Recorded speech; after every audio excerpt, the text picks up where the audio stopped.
Now, in my travels, especially around Fort Bragg, I ran into women who, were divorced somewhere between 5 and 10 years. And, this one lady was divorced 3 fucking times and bragged about how she was awarded 50% of a pension for each one of these, schlep rocks that she divorced.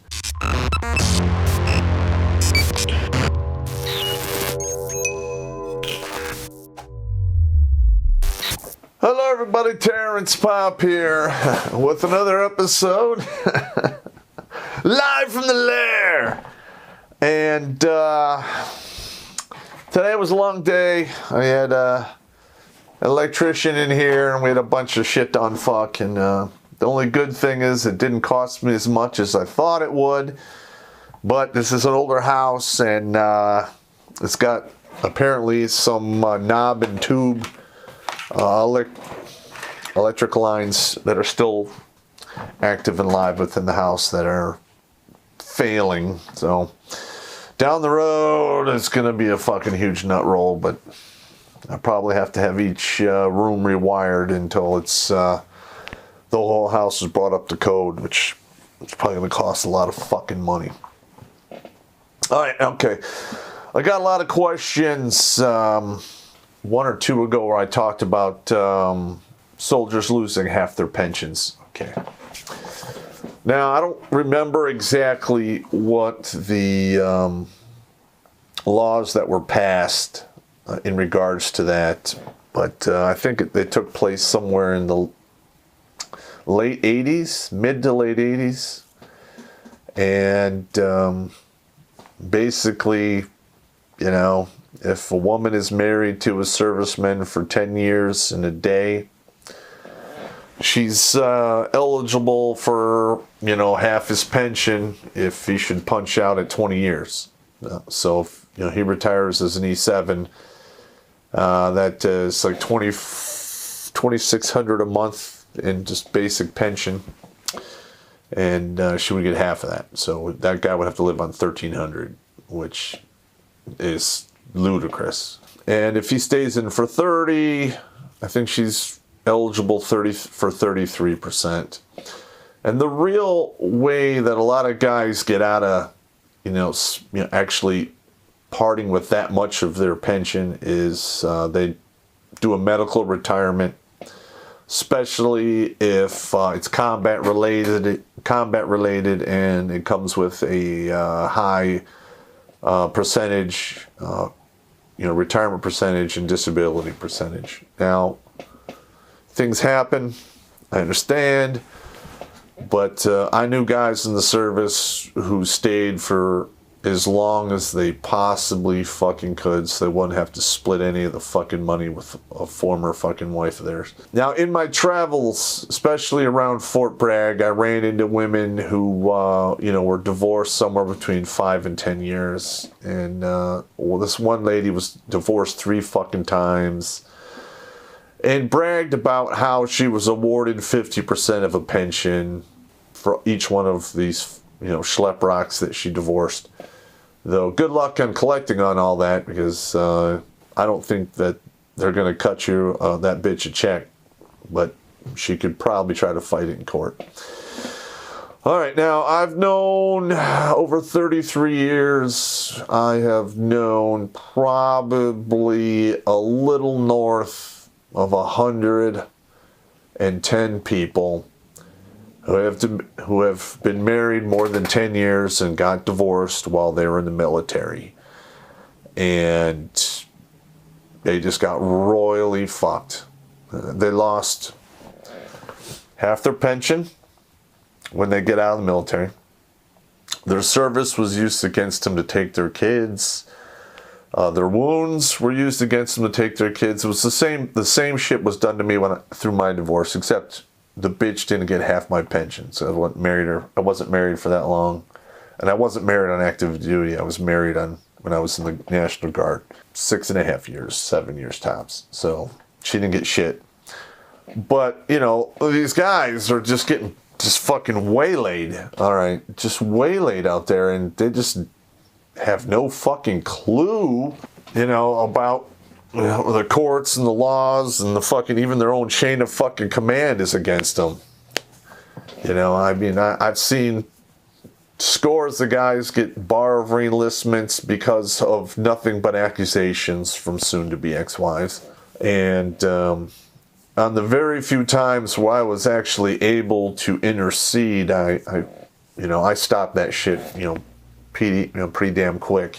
A lot of guys just don't know how to fight the system or what paperwork to fill out. They just kind of, take it with a grain of salt and just walk right out the fucking door, and that's it for whatever time they had in the service is gone, and they're fucked. I've seen that happen more times than I can count. Zuck the cuck drinks water like a duck, but he also drinks your data. So tell him and Google to shove your data up their schwing-schwangs by downloading the Brave browser. It's free, blocks online advertising, and protects your privacy and data from evil tech companies. You only see ads if you want to see them, and you get cryptocurrency for your attention. Don't let Zuck use you to make a buck. Download Brave by clicking on the link down below. All right, now, the average length of marriage in the service, last time I looked at the numbers, now these are older numbers, so I don't know how accurate they are, but it's somewhere between 36 and 48 months. It's not very long. Not long at all. And I'm talking, I've seen guys marry strippers and get divorced 36 to 48 months. No surprise there. I've seen guys import hometown girls, high school sweethearts that they went out from middle school through high school, show up and just jump right on the whore wagon and the cock carousel and divorced in 36 to 48 months. And a couple of these ladies did not go back to wherever they came from because they acted like raging gutter sluts, and word got out. Of course, in today's day and age, I'm sure that's not a problem, but back when I was, a young buck, it was still a pretty significant, thing. All right, so I've also seen a lot of guys get divorced, and then they'll either finish up the enlistment that they have, or they'll re-enlist just one more time, and then usually take the show on the road to play follow the bitch who has your kids. The service and the country loses out on their expertise, and then we have to find another individual to fill that dude's job and spend the money to train said individual up to snuff. And if the guy who leaves the service is a staff sergeant or higher, that's a lot of expertise that they're allowing to walk out the door on some bullshit. If you guys have been watching me for a while, I did that one video for Trump in regards to soldier suicide and its direct correlation to the divorce industry that's going on in America. And for all the guys out there who have seen the Big D, you know exactly what the fuck I'm talking about. I'm talking about divorce and the big fucking green weenie.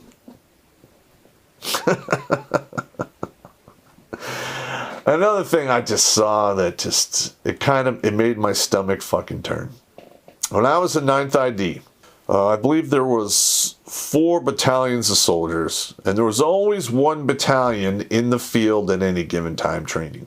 And it was like clockwork. A whole battalion would go to Yakima Firing Center, and I would be down at the Madigan Club, and it would be awash with women.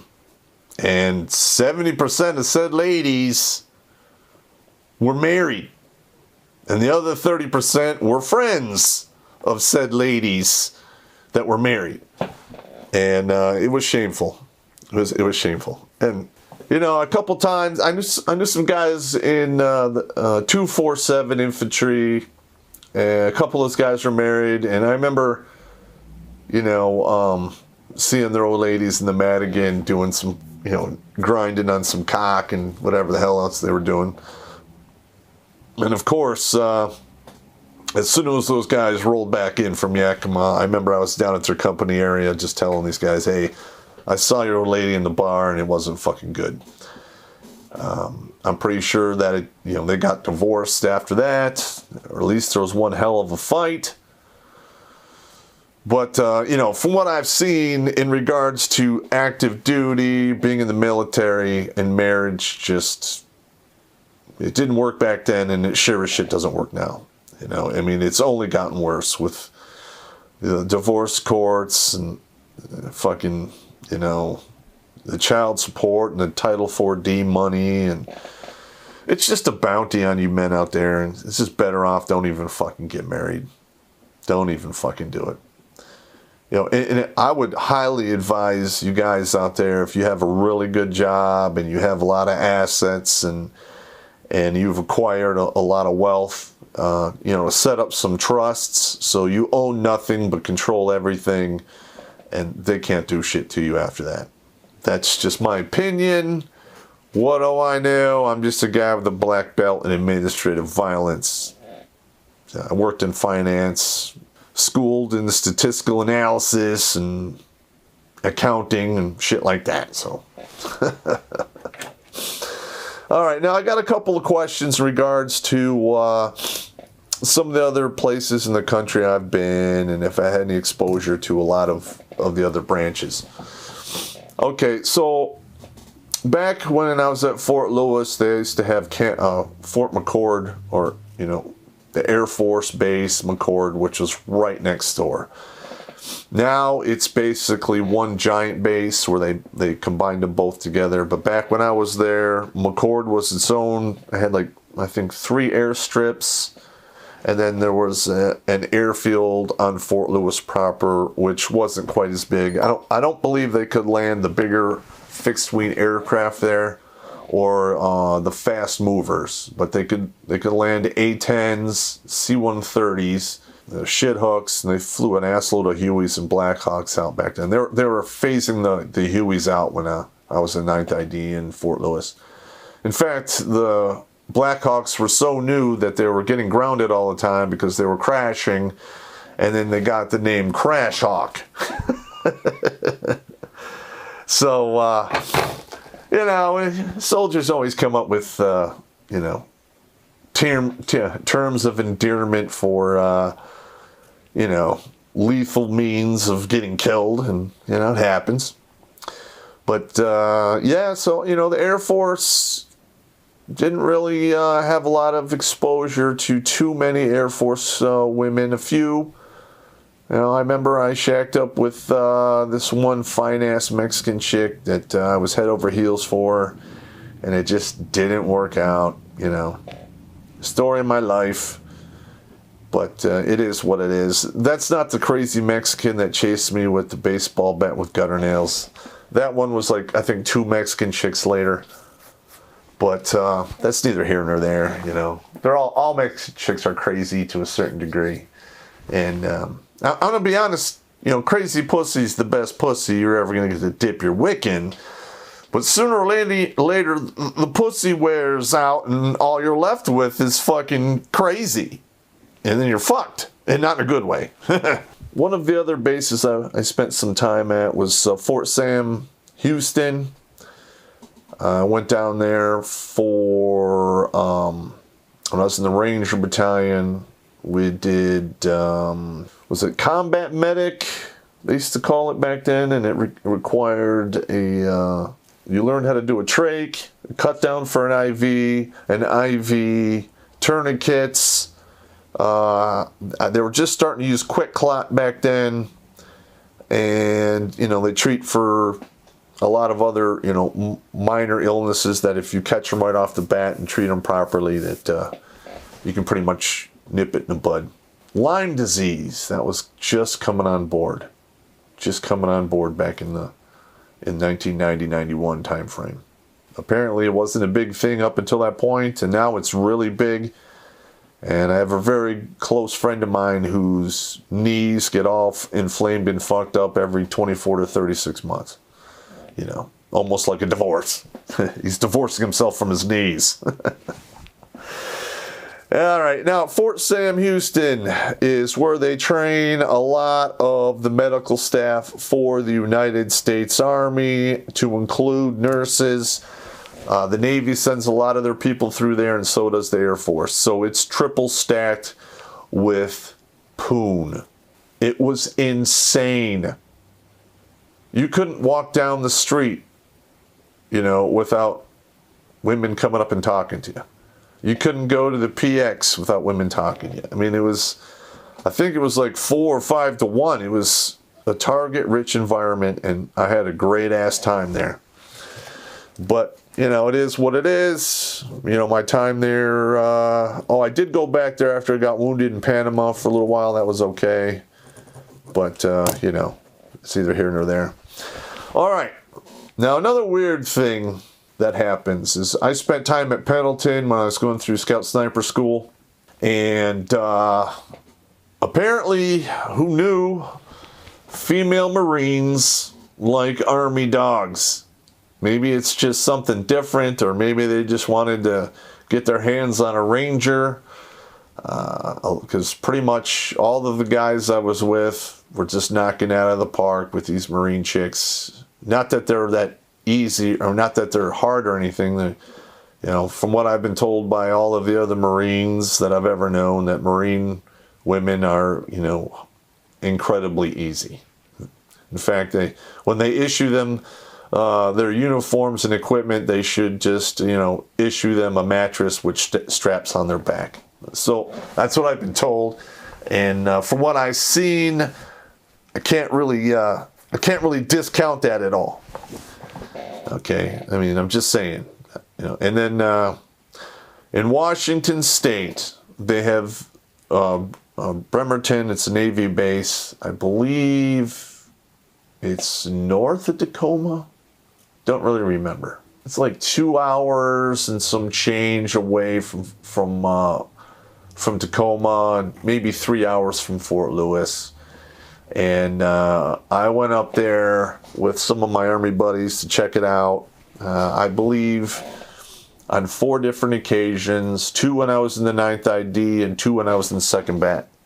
And not much changed in all the time I went there. See, on Fort Lewis, you have, Dependa Potapi. And on Bremerton, you have Bremelows, which is pretty much the same thing. Yeah, I thought the women on Fort Lewis were big. But holy shit, those women from Bremerton, oh my God, they were fat. I just couldn't do it. I couldn't even fall on the grenade for my buddies up there. I just couldn't do it. I just went up there, hung out, and just got fucking, drunk. But no, I could not partake in any of that walking coagulated gelatinous fat. I just couldn't do it. And I'm just sure it's worse now. In fact, I'd be shocked if there wasn't, no charging stations open for the battery-assisted fat-moving carts that they have outside that place. Only in America do you get out of your car and get a battery-assisted scooter to drive you into a store so you could buy even more calories that you're not going to burn to bring back to the car, to load up, to get back in the car, to go home, to do nothing but eat and eat and eat until you fucking die. Only in America. That has never happened at any other time in human history, not even probably in the gluttony of the Roman Empire. The Romans, their gluttonous fat people were just like a small sliver of what we have now. I mean, because we have all of Europe, we have America, England, Ireland, Scotland, I don't know about Norway and Sweden. Last time I was there, those chicks were hot, but, the fat wave could be moving north, who knows? Maybe I should get my passport out and do a world tour and, give a scale of 1 to 10 on all the bitches, that'd be kind of fun. And if I had the money and the time, I'd probably do that, but I don't right now.